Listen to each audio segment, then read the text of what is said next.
Okay. अभी आवाज सभी को क्लियर है? Clear sir. बाकी लोग आंसर दीजिए। ठीक है। अभी पता नहीं क्या हो गया इस लैपटॉप को। जब सबसे ज्यादा जरूरत होती है ना चीजें, तभी सही से फंक्शन नहीं करती।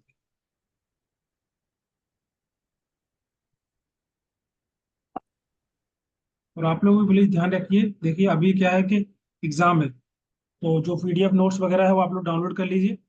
मतलब बाद में मत बोलना कि सर एप्लीकेशन काम नहीं कर रहा है क्योंकि अभी क्या एग्जाम होगा नेट का, ठीक है।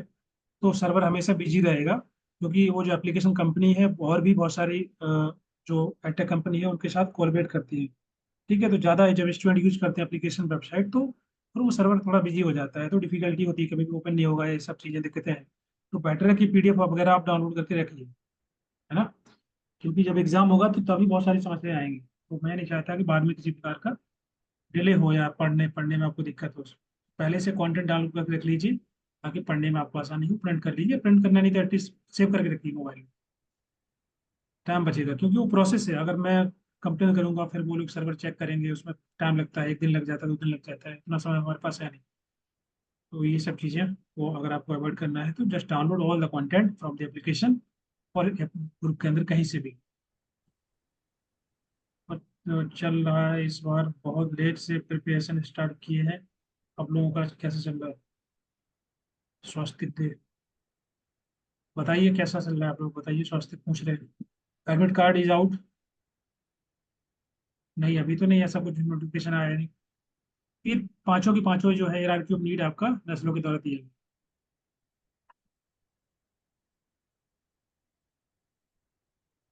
देखो, एप्लीकेशन के बारे में बता देता हूँ। हायरार्की ऑफ नीड हमारा हो गया है, सिटी अलॉट हो गया है सर। आउट हो गया। ठीक है, हो गया। मैंने देखा नहीं अभी फिलहाल, तो मैं तो अभी डायरेक्ट लैब से आया हूँ, क्लास लेने लगा। देखो ये इतना वो कुछ कुछ इन्फॉर्मेशन मुझे पता, थोड़ा लेट पता चलती है, क्योंकि पूर्ण रूप से या एक्टिव पूरा पढ़ा नहीं रहा हूँ एजुकेशन, जैसे होता है ना टीचर मॉर्निंग टू इवनिंग पढ़ाते रहते हैं, तो उनको सब चीज़ें अपडेट रहती है। मैं इवनिंग आने के बाद भी क्लास स्टार्ट करता हूँ, तो जो कुछ उस टाइम पे मैं चेक करता हूँ गूगल वगैरह या कुछ नोटिफिकेशन, तो समटाइम्स नहीं पता रहता। आज ही हुआ, ओके। ग्रुप में शेयर कर देना आप लोग। ठीक है। और एप्लीकेशन के अंदर जिसका जहाँ जब तक भी वैलिड है, मतलब आपकी वैलिडिटी जब तक भी है, अभी इस एग्जाम इस मंथ तक है या 2 महीने बाद भी है, तो तब तक रहेगा कॉन्टेंट आपका। आप एक्सेस कर सकते हैं आपकी वैलिडिटी डेट तक। जो भी वैलिडिटी डेट है जो आपने लिया होगा ना, ड्रेस कोर्स लिया होगा 3 महीने का है, और कोर्स लिया होगा 6 मंथ का है, तो वो चलता रहेगा। उसके लिए आपको कोई टेंशन नहीं लेना, लेकिन एग्जाम है, क्यों रिस्क लेना है? मान लीजिए एप्लीकेशन कहीं डाउन हो जाए या वेबसाइट डाउन हो जाए, सब ऑनलाइन है सब कुछ। ठीक है, तो आप डाउनलोड करके रखिए अपना कंटेंट, बाकी बाद में देखते रहना, कोई दिक्कत नहीं। प्लीज म्यूट कर लीजिए। नेक्स्ट यहाँ पर लिटिल कम्युनिटी की, यहाँ पर म्यूट कर रखिए। लिटिल कम्युनिटी की यहाँ पर कुछ करेक्टरिस्टिक दी गई हैं, जो कि दिया है रॉबर्ट रेडफील्ड पर। बहुत इंपॉर्टेंट है एग्जाम में, इजी क्वेश्चन है लेकिन आता कई बार है। ठीक है, तो यहाँ पर कुछ विशेष खास कोर करेक्टरिस्टिक्स हैं। लिटिल कम्युनिटी मतलब, लिटिल कम्युनिटी मतलब होता है छोटा समूह, जैसे गाँव। ठीक है, गांव है या फिर ट्राइबल कम्युनिटी जहाँ पर रहती है, किसी पहाड़ पे किसी इलाके में छोटा सा जगह होता है, कुछ लोग रहते हैं, 50-60 लोग, 70 लोग, वो उसको बोलते हैं लिटिल कम्युनिटी। तो उसकी कुछ विशेषताएं होती है यहाँ पर इनके द्वारा बताया गया। और जैसे कि ये डिस्टिंक्टिवनेस, इसका मतलब होता है विशिष्टता। वो यूनिक हो, उनका कल्चर यूनिक होता है, उनका सोशल और इकोनॉमिक ट्रेड्स अलग होते हैं, डिफरेंट होते हैं, कल्चर हेरिटेज होती है। स्मॉल साइज का मतलब होता है छोटा समूह, जैसे 10 लोग 20 लोग रहते हैं, क्योंकि सभी एक ही, मान लीजिए ट्राइबल एक समूह है, ट्राइबल ग्रुप कोई, तो वो उनका एक छोटा समूह होता है, एक जगह पर्टिकुलर ज्योग्राफिकल एरिया में रहते हैं, बाकी बाहरी लोगों से कांटेक्ट होता नहीं है। ठीक है, मेनलैंड एरिया से या पहाड़ों पर रह रहे हैं, कहीं पर भी रह रहे हैं, तो काफी दूर रहते हैं, ज्योग्राफ आइसोलेशन जिसको बोलते हैं, ज्योग्राफिकल आइसोलेशन।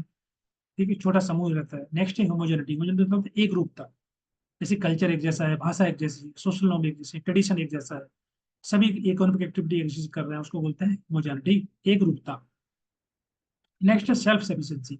इसका मतलब होता है जो छोटी कम्युनिटी होती है ना, बाहरी कम्युनिटी पर डिपेंडेंट ज्यादा होती नहीं है, वो आपस में सेल्फ सफिशिएंट होती है। गाँव में आपने देखा होगा, गाँव में जो है लोग एग्रीकल्चर एक्टिविटी इन्वॉल्व होते हैं, तो सभी के सभी कुछ ना कुछ कर रहे होते हैं, आपस में एक दूसरे की हेल्प ले लेते हैं काम के लिए।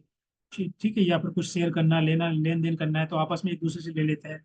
ठीक है, चाहे वो खान पीन को लेकर कोई या लेबर हो, या किसी भी रूप में आप एक दूसरे की हेल्प करेंगे और काम हो जाता है गाँव के अंदर, क्योंकि वो सेल्फ सफिशिएंट होते हैं, बाहरी किसी और दूसरी कम्युनिटी पे डिपेंडेंट नहीं होते हैं।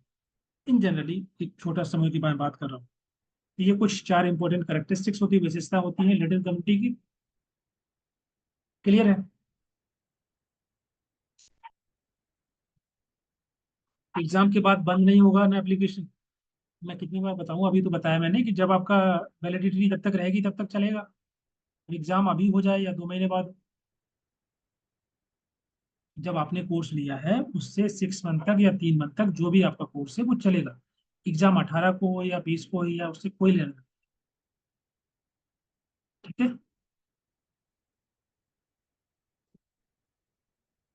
बट लेकिन मैं अभी इसलिए बोल रहा हूँ ताकि अभी एग्जाम है, सर्वर बिजी रहेगा, सभी स्टूडेंट यूज करते हैं एप्लीकेशन, जैसे कि बहुत सारे ऐसे स्टूडेंट होते हैं जो 5-6 महीने तक, 2-3 महीने तक तो पढ़ते नहीं है, और अचानक से एग्जाम से पहले पढ़ाई शुरू करते हैं। कई रीजन हो सकते हैं।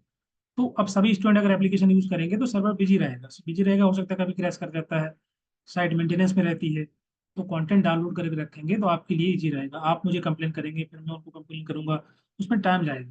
है ना, अभी जैसे एग्जाम नहीं है तो कोई बात नहीं, 2 दिन बाद ही पढ़ लेंगे। एग्जाम के टाइम पे आप नहीं बोल सकते ना कि अभी मैं चलो 2 दिन बाद पढ़ लेंगे, एग्जाम रहेगा, तो you should be very prepare, पहले से सब कुछ आपके पास रहना चाहिए।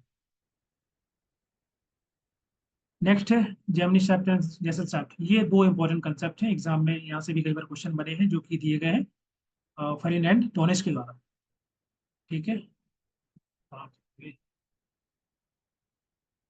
ये जर्मन वर्ड है, जेमिनी सैप्ट एंड जेसल सैप्ट। इसका मतलब होता है, जेमिनी सैप्ट मतलब होता है कम्युनिटी, और जेसल सैप्ट का मतलब होता है सोसाइटी। याद करने का तरीका सिंपल है कि जेमिनी सैप्ट के अंदर एस होता है तो एस का मतलब, सॉरी, सी होता है। 1 सेकेंड, क्योंकि यहाँ पर आप देखेंगे ना, ये हटा दीजिए, जेमिनी के अंदर, और यहाँ पर सैप्ट हटा दीजिए, जेसल के अंदर एस है यहाँ पर, तो यहाँ पर सोसाइटी है, यहाँ पर एम है, यहाँ पर कम्युनिटी है। ठीक है, तो अगर एग्जाम में आए तो कंफ्यूज नहीं होना, सिंपल है, जहाँ पर एम लिखा है मतलब वो कमिटी की बात कर रहे हैं, उसको कमिटी बोलते हैं। जर्मन वर्ड है, इसको हिंदी में मतलब हिंदी में क्या इंग्लिश में कमिटी बोलेंगे। और जैसे से आपको एस है, एस का मतलब सोसाइटी होती है, कमिटी छोटी होती है, सोसाइटी बड़ी होती है। ठीक है, यहाँ पर इसलिए लिखा है, फर्दर आगे एक्सप्लेन किया उन्होंने कि क्या मेन डिफरेंस होता है इन दोनों में। जो कम्युनिटी होती है बताते हैं कि उसमें सोशल रिलेशनशिप जो होते हैं बहुत ही पर्सनल होते हैं, जैसे गाँव, गांव के अंदर लोग एक दूसरे को जानते हैं, बहुत ही इंटीमेट, बहुत ही डायरेक्ट, बहुत ही पर्सनल रिलेशन होते हैं आपस में एक दूसरे के, बहुत ही इमोशनल बॉन्डिंग अच्छी होती है, कम्युनिटी फीलिंग होती है, वी फीलिंग होती है लोगों के बीच में। जैसे कि रूरल विलेज है, फैमिली है, क्लोज नाइट कम्युनिटी है, तो इस प्रकार के उसको हम बोलेंगे कम्युनिटी। और सोसाइटी जो होती है वो थोड़ा बड़ी होती है, और जो रिश्ते होते हैं बहुत ही पर्सनल ना होकर के इम्पर्सनल होते हैं, फॉर्मल होते हैं, बेस्ड ऑन द इंटरेस्ट होते हैं, इनडायरेक्ट इंटरेक्शन के माध्यम से होते हैं। जैसे आप कहीं पर जॉब करते हैं तो आप जॉब करने वाले बहुत सारे लोग हैं, हो सकता है आप उनको ना जानते हो, कभी कभी मीटिंग मिलना होता है या वीडियो कॉन्फ्रेंस के माध्यम से। तो चूंकि ग्रुप तो है, लेकिन उनके अंदर रिश्ते जो है बहुत ही ज्यादा पर्सनल नहीं है, इम्पर्सनल रिलेशन है, बहुत ही प्रोफेशनल रिलेशनशिप होते हैं। ठीक है, रेशनल बेस्ड होते हैं। ये पहला वाला जो कम्युनिटी होती है वो इमोशनल बेस्ड रिलेशन है, ये होते हैं रैशनल बेस्ड। इसी उद्देश्य के लिए रिश्ते बनाए जाते हैं, या सिंपल बोल सकते हैं जैसे कि शहरी area, industrial society, urban area, modern area, वो आपका कहलाएगा सोसाइटी का एग्जाम्पल होगा जैसे चैप्ट के अंदर। क्लियर? किसके द्वारा दिया गया? फर्डिनेंड टोरेस के द्वारा।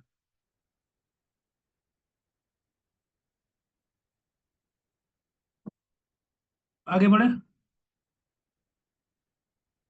ये सब यूनिट सेकंड है, गलती से मैंने ये पीपीटी में सेकंड चेंज नहीं किया, तो कोई बात नहीं, हो जाता है।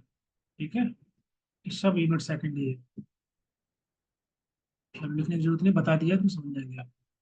आगे देखो, यहाँ पर कुछ और भी इंपॉर्टेंट टर्म दी गई हैं, जैसे एजिज्म है, एबलिज्म है, यूरोसेंट्रिज्म है, और एथनोसेंट्रिज्म। इसी प्रकार के आजकल टर्म बहुत सारी आ रही है एग्जाम में, इसलिए मैंने यहाँ पर उनको ऐड कर दिया है। ये सभी के सभी जो वेरियस फॉर्म है, ये दिखाती है काइंड ऑफ किसी प्रकार का बायसनेस या डिस्क्रिमिनेशन जो कि अफेक्ट करता है पर्सन को, इंडिविजुअल को, जो भी। ठीक है, जैसे कि on the basis of age, on the basis of ability, on the basis of the cultural background या एथनिसिटी के आधार पर उनको किसी प्रकार से डिस्क्रिमिनेट करना, या उनके प्रति किसी प्रकार की बायसनेस या इन्फ्लुएंस क्रिएट करना, जज करना, वो आपका कहलाता है एजिज्म या एबलिज्म, यूरोसेंट्रिज्म या फिर एथनोसेंट्रिज्म। तो पहला जो है कंसेप्ट वो है आपका एजिज्म। इसका मतलब होता है कि एज के आधार पर, जैसे छोटे बच्चे हैं या वृद्ध लोग हैं, ठीक है, तो उनको लेकर के पहले से किसी प्रकार का प्रेजुडिस बनाना या उनको डिस्क्रिमिनेट करना कि जैसे बूढ़े लोग हैं तो वो काम नहीं कर सकते, वो बहुत ज्यादा प्रोडक्टिव नहीं होते हैं, ठीक है, उनका दिमाग जो उतना सही से फंक्शन नहीं करता, या छोटे बच्चे होते हैं उनको लेकर के बोला जाता है कि उनको समझ नहीं है अभी, नॉलेज नहीं है, एक्सपीरियंस नहीं है, तो वो क्या ही चीजों को बताएंगे, समझाएंगे, एक्सप्लेन करेंगे या कुछ चीजें कैसे कर पाएंगे। तो ये जो काइंड ऑफ पहले से उनके बारे में ऐसा सोच लेना, मान लेना, प्रेजुडिस बना लेना, डिस्क्रिमिनेट करना, उसको बोलते हैं एज के आधार पर, ठीक है। दूसरा होता है एबिलिज्म। एबिलिज्म का मतलब क्या होता है? एबल, दो चीजें होती है ना, एबल्ड और डिसेबल्ड। तो ऐसे लोग जो कि डिसेबल्ड हैं, उनको लेकर के प्रेजुडिस बनाना या डिस्क्रिमिनेट करना, वो कहलाता है एबिलिज्म, ठीक है। ऐसी प्रैक्टिस जो सिस्टमैटिक, एक मिनट होल्ड करना।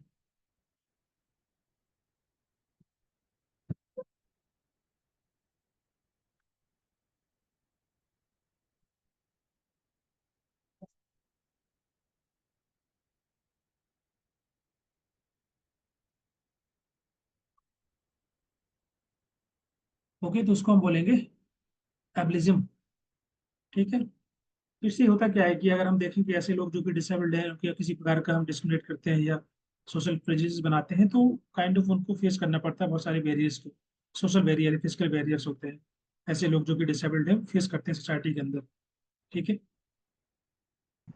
नेक्स्ट है यूरोसेंट्रिज्म। यूरोसेंट्रिज्म मतलब होता है कि जहाँ पर हम दुनिया को देखते हैं अपने कल्चर के हिसाब से, स्पेशली यहाँ पर लिखा है यूरोसेंट्रिज्म मतलब होता है कि जो यूरोपियन वर्ल्ड है, वेस्टर्न वर्ल्ड है, उनका जो पर्सपेक्टिव था, या उनका ऐसा मानना, बिलीफ होता है कि जो वेस्टर्न कल्चर है वो सुपीरियर है, वो अच्छा है बाकी कल्चर से, तो बाकी के कल्चर को वो अपने नजरिए से देखते थे, ठीक है, उसको बोलते हैं यूरोसेंट्रिज्म, ठीक है। जैसे कि मान लीजिए जो अंग्रेज यहाँ पर आए इंडिया के अंदर, तो उनका ऐसा मानना था कि द वाइट पीपल, और वो यहाँ पर लोगों को सिविलाइज करने आए, यहाँ के लोग सिविलाइज नहीं है, सभ्य है। तो वो लोग जो है वेस्टर्न का कल्चर है, उनकी भाषा, उनकी लैंग्वेज, उनका खान पान, रहन सहन, वो बहुत ज्यादा अच्छा है। तो वो लोग यहाँ पर आए हैं लोगों को सभ्य बनाने के लिए, कल्चर बनाने के लिए। तो उनका एक नजरिया था जिसको हम बोल सकते हैं यूरोसेंट्रिज्म। इसमें वो लोग अपनी प्रैक्टिसेस को, अपने व्यू को, अपने व्यू के हिसाब से दुनिया को देख रहे होते हैं, दुनिया को समझ रहे होते हैं। नेक्स्ट है एथनोसेंट्रिज्म। एथनोसेंट्रिज्म मतलब होता है कि हम अपनी जो एथनिक ग्रुप है या हमारा जो कल्चर है उसको सुपीरियर मानना in comparison to the other, ठीक है। इसका मतलब हुआ कि जब भी हम दूसरे के कल्चर को एवेल्युएट करेंगे, तो अपने स्टैंडर्ड के हिसाब से, हमारा जो मानक है, हमारी जो वैल्यू सिस्टम, हमारा जो स्टैंडर्ड है, उसके हिसाब से दूसरे कल्चर को समझेंगे। ये किसका ये थ्योरी नहीं है, ये सिंपल कंसेप्ट है ये। जैसे कि यहाँ पे लिखा है ना, ISM, ये कहीं पर भी चिपका देंगे वो लोग किसी वर्ड के अंदर, ठीक है, जिसको आपको बताना होगा। प्लीज वीडियो बंद कर लीजिए, ठीक है। नेक्स्ट है संस्कृताइजेशन, जो मैंने अभी आपको बताया था, पहले एक्सप्लेन किया था कि ये जो है एम एन श्रीनिवासन के द्वारा टर्म कॉइन की गई थी, संस्कृताइजेशन, संस्कृतिकरण। इनकी बुक थी 1952 की, religion and society among the Coorgs of South India, ठीक है। वहां पर इन्होंने एक्सप्लेन किया, स्टडी किया और बताया कि जो संस्कृताइजेशन है एक ऐसा प्रोसेस होता है सोशल मोबिलिटी का, ठीक। इसका मतलब है कि जो लोअर कास्ट के लोग हैं या ट्राइबल कम्युनिटी या ग्रुप है, वो चाहते हैं कि उनका जो सोशल स्टेटस हो बेहतर हो जाए, इंप्रूव हो जाए। तो वो जो कस्टम्स है या जो प्रैक्टिसेस होती है हायर कास्ट की, उसको अपनाना शुरू कर देते हैं। इसको बोलते हैं संस्कृताइजेशन। तो अपने कल्चर को एसिमिलेट कर लेते हैं, जो अपर कास्ट का जो कल्चर है, उनका जो वे ऑफ लाइफ है, उनका जो तौर तरीके हैं, लाइफ स्टाइल है, कल्चर है, वो सभी को प्रैक्टिस में अपनाते हैं और धीरे धीरे करके उसको अडॉप्ट कर लेते हैं, वो कहलाता है संस्कृताइजेशन, ठीक है। तो ये कुरुष थे बेसिकली, ये माना जाता है कि ये जो लोग हैं दूसरे कंट्री से आए हुए यहाँ पे लोग रहते थे, ग्रीक थे, आई थिंक ग्रीक थे, अ, और किसी कंट्री के लोग थे। तो ये यहाँ पर आने के बाद उन्होंने धीरे धीरे करके अपने आप को एसिमिलेट किया, और इंडिया के हिसाब, इंडिया के अंदर आने के बाद उन्होंने फिर जो प्रैक्टिसेस थी हायर कास्ट की, ओके, उनको अपनाना शुरू किया, ताकि वो भी एक जो हायर स्टाटा है सोसाइटी का, उसमें अपने आप को उस स्टेज में जा करके अपने आप को रख पाए, ठीक है।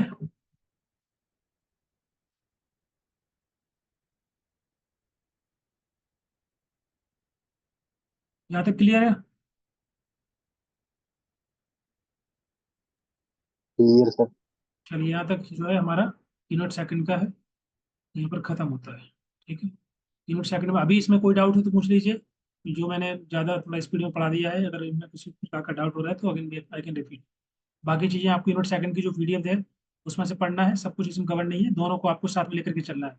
ये काइंड ऑफ सप्लीमेंट है आपकी पीडीएफ के साथ साथ। तो उसको पढ़ना है, इसको दोनों को पढ़ना है, लाइव क्लास का पीडीएफ और जो मैंने पीडीएफ दी है रिवीजन वाली, तो दोनों को साथ में लेकर के पढ़ना है।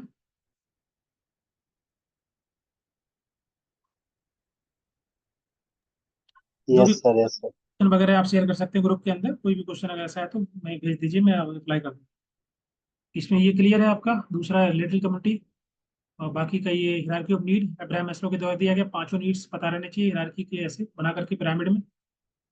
इसके अलावा ये आपका जो साइको सोशल डेवलपमेंट थ्योरी मनोसामाजिक विकास का सिद्धांत डायरेक्ट एरिक्सन के द्वारा दिया गया, 8 स्टेज है। इसमें उन्होंने बताया कि किस प्रकार से साइको सोशल डेवलपमेंट होता है पर्सन का at a different age stage, और उसमें हर एक स्टेज के अंदर एक वर्च्यू डेवलप होता है। उसको गुण बोल सकते हैं, लक्षण बोल सकते हैं। मिलिटेंट्स इंडियन सोसाइटी जो कि हर्बर्ट स्पेंसर के द्वारा दी गई है। लेक्चर ले लीजिए एग्जाम में जागरूक। मैराथन लेक्चर मतलब क्या होता है?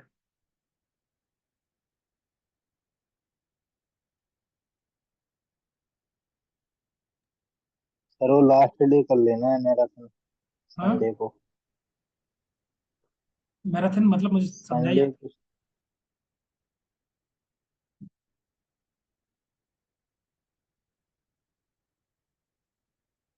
6 घंटा वो ज्यादा टाइम ये टाइम से मतलब, देखो टाइम से थोड़ी मतलब होता है यार। वो आप लोगों को जैसे यूनिट 1 हम लोगों ने डिस्कस किया, अभी इसको मैं यूनिट 1 को यूनिट 2 को यूनिट 3 को साथ में डिस्कस कर देंगे तो वो 6 घंटा हो जाएगा। तो उसका कोई, देखो वो चीज मुझे समझ में नहीं आती। मतलब मैंने देखा है बहुत सारे लोग मैराथन क्लास लेते हैं, तो मैराथन में यही, जैसे कि मान लीजिए मैं यूनिट 1 डिस्कस कर रहा हूँ, सेकंड डिस्कस कर रहा हूँ, 3 डिस्कस कर रहा हूँ, ये सब मैं डिस्कस के साथ एक साथ डिस्कस करूंगा, 6 घंटे लग जाएंगे। उसमें यही चीजें डिस्कस होगी, उसमें कोई नई चीज थोड़ी होती है। जैसे मान लो यूनिट 1 मुझे पढ़ाना है, सेकंड पढ़ाना है, 3 पढ़ाना है, अब इन तीनों को मैं 6 घंटे में डिस्कस करूँ या 2-2 घंटे में, बात तो एक ही है ना।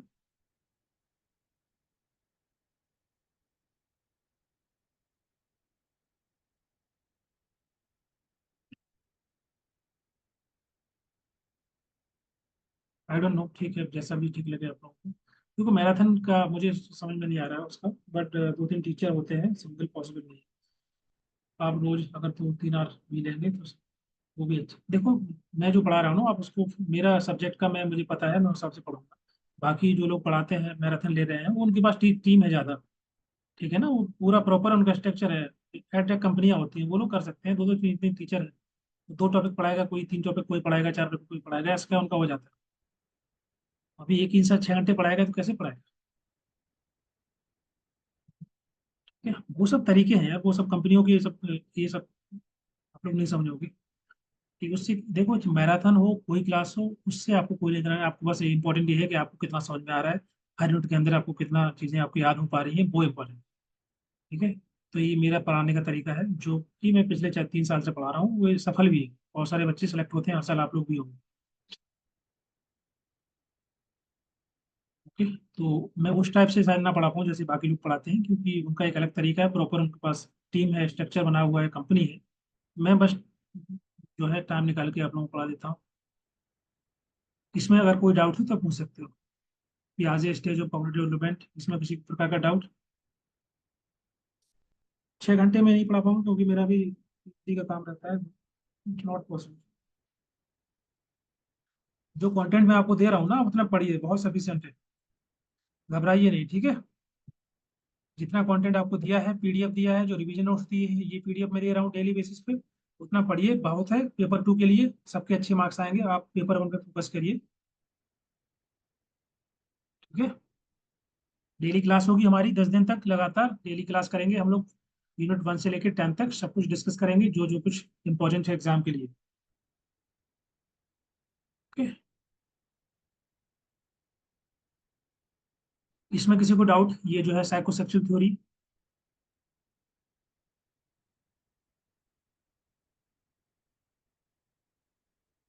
ठीक है।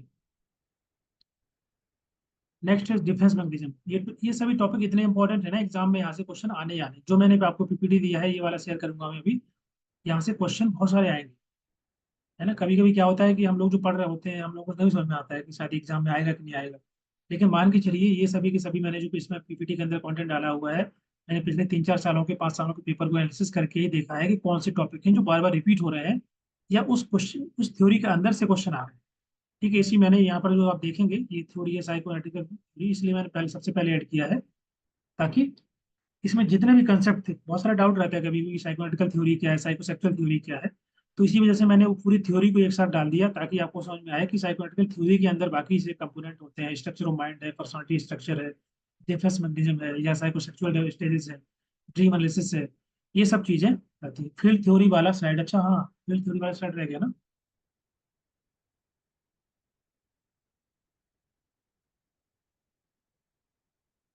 ये भी इंपॉर्टेंट है, मैं भूल गया शायद उसको। ये कर्ट लुन के द्वारा दिया गया था, ग्रुप डायनेमिक्स का एक कंसेप्ट है।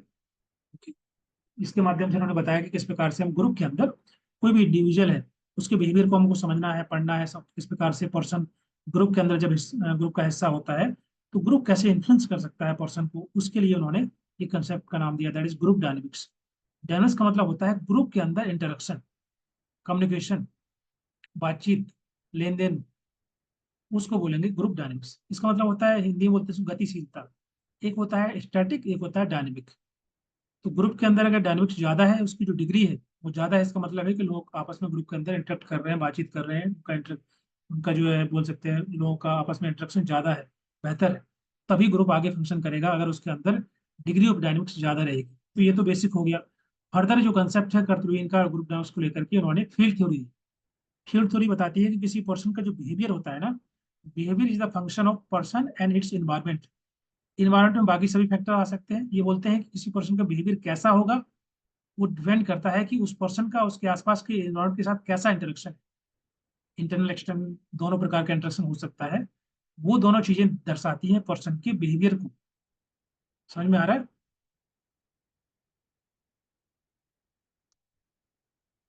तो behaviour is the function of अच्छा। P and E. फंक्शन मतलब होता है कि इन दोनों में बदलाव, चेंजेस, पर्सन तो होगा ही होगा, साथ साथ उसकी एनवायरमेंट, ये उस पर्सन का बिहेवियर कहलाए। ठीक है। और ग्रुप डायनामिक्स ये बहुत इंपॉर्टेंट टर्म है, एग्जाम में कई बार पूछी गई है, तो याद रखना। ग्रुप के अंदर गतिशीलता को दर्शाता है ग्रुप डायनामिक्स। जैसे हम जब एक सोशल ग्रुप वर्क के माध्यम से या सोशल केस वर्क में हम ग्रुप बनाते हैं, तो ग्रुप का उद्देश्य होता है कि जिस ऑब्जेक्टिव के हिसाब से हमने उस ग्रुप को बनाया है, उसको हम फुलफिल करें, पूरा करें, कंप्लीट करें। तो ग्रुप के अंदर अगर ग्रुप डायनामिक्स बेहतर होगी, इसका मतलब इनके बीच में इंटरेक्शन अच्छा होगा, कम्युनिकेशन बेहतर होगा, वो एक दूसरे से बातचीत करेंगे, डिस्कशन करेंगे, तो ग्रुप का जो ऑब्जेक्टिव है वो जल्दी अचीव हो जाएगा। इसलिए हम लोग ग्रुप डायनामिक्स को पढ़ते हैं। जितनी ज्यादा ग्रुप डायनामिक्स की जो होगी डिग्री होगी, हाई होगी, उतने ज्यादा ग्रुप के जो है ऑब्जेक्टिव जल्दी कंप्लीट होता है, क्लियर होता है। हाँ, एग्जाम में अगर फॉर्मूला आएगा तो लिख देना ये वाला, मतलब आप क्लिक कर देना जो भी सही होगा उसमें। Behaviour is the function of P N ई।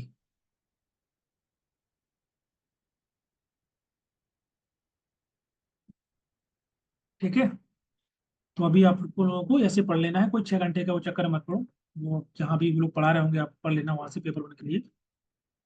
और पेपर टू में आप इधर उधर ज्यादा मत देखना यूट्यूब पे, मतलब ठीक है देख सकते हो, आपकी मर्जी, लेकिन मैं जो कंटेंट आपको दे रहा हूँ वो सफिशिएंट है, और उतना पढ़ लीजिए, बहुत ज्यादा है।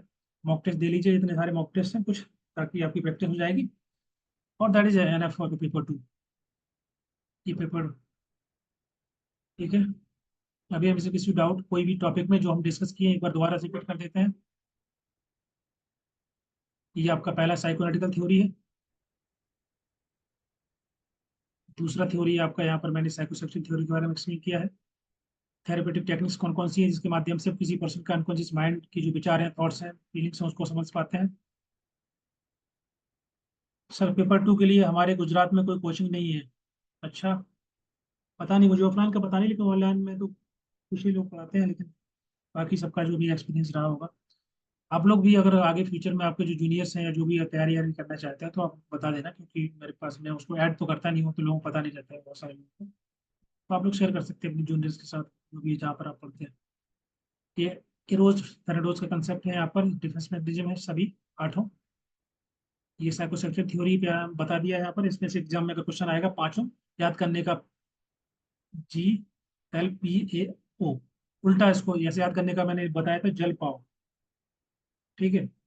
ओ पहले आएगा, ओरल। ए पे आएगा आपका एनाल। पी का मतलब होता है पैलिक। एल का मतलब होता है लेटेंसी। जे का मतलब होता है जेनाइटल। तो इसको ऐसे याद कर लेना। ठीक है। बट इसको उल्टा स्टार्ट यहाँ से करना है, इस तरफ से। ये दूसरा, ये तीसरा, चौथा, ये पांचवा।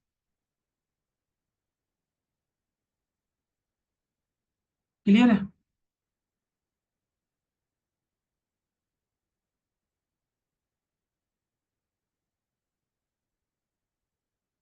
चलिए ठीक है, ये हो गया जियानी की जीन पियाजे की थ्योरी हो गई, और सोशलाइजेशन हो गया फर्दर, सोशल डार्विनिज्म क्लियर है, militant society psycho social theory, hierarchy of needs, little community, Gemeinschaft, concept of प्रोटोमिक्स, ये सब हो। चलिए आज के लिए इतना ही। इनको आप रिवाइज कर लेना, पीडीएफ में शेयर कर दूंगा थोड़ी देर में, वीडियो भी अपलोड हो जाएगा, तो वहाँ से आप देख सकते हैं इनके जिसने क्लास जो है ज्वाइन नहीं किया है। चलिए, good night everybody, thank you for joining this session, and next class we will discuss unit 3 theory. और please also focus in paper में, पेपर भी उतना ही इंपॉर्टेंट है, अच्छा स्कोर करना है आपको पेपर में।